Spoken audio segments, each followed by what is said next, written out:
zoezi hili linaendelea. Nianze kupongeza bodi ya pamba kwa sababu wamejipanga vizuri kwa mwaka huu, pamoja na maandalizi ilikuwa inaonekana ni hafifu, lakini kumbe mkurugenzi alijua na stock ya dawa ya kutosha. Lakini pia kuna mapya pia yameagiza na zimeingia nchini. Ni kwamba alikuwa na closing stock ya mwaka jana ndio alianza nayo kupeleka vijijini, na sasa hivi dawa inapelekwa vijijini kwa kasi sana, na nina uhakika kwamba dawa hii ikiwafikia na hata wale vijana wetu wa BBT ambao wako huko vijijini, na elimu ambao wanaotoa dawa, tutawadhibiti hawa wadudu, kwa sababu dawa zipo na watu tunao wenye elimu. Lakini wakulima wetu mara nyingi sana kwa elimu ambao wamepewa, basi watapulizia kwa wakati. Kuna matumizi ya molasses pia, ambao kama teknolojia ya kupunguza wadudu au waharibifu, hiyo pia inaendelea huko vijijini. Lakini niseme tu kwa ujumla kwamba kuna kazi inafanyika vijijini ambayo ni nzuri, ambao bodi ya pamba ilijipangia vizuri, na sasa hivi upulizaji unaendelea. Na sisi pia tunaendelea kama wanunuzi wa pamba ambao tunapewa majukumu ya kufikisha viuatilifu kwa wakulima wetu. Tunafanya nachukua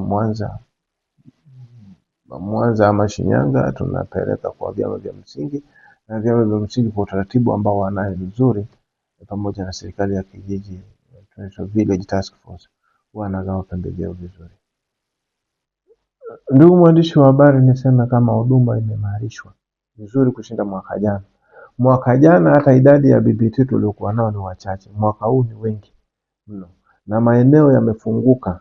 Mwaka jana tulikuwa na kata karibu 200 tu ambayo yalikuwa chini ya BBT, lakini mwaka huu ni karibu kata 500 na kitu 600 iko chini ya BBT. Kwa hivyo ugawaji wa dawa na elimu pia ilienda, na bodi ya pamba imezunguka pamoja na mkurugenzi kuzungukia shughuli hii.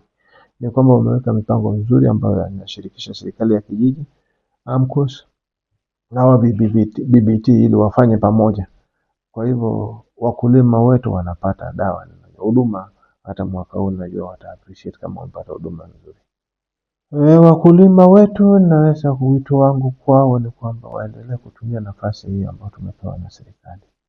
Kuna nchi nyingi wanatamani kupata huduma kama hizi, lakini hawapati. Sisi tuko na bahati, serikali inatupenda, na pia tumepata bodi ya pamba ambao wanajituma, wakielewa kazi yao ni kupromote pamba. Kwa hivyo wanashughulikia sana, wapulizia dawa kwa wakati, wawe karibu sana na BBT ambao wamepewa huko vijijini.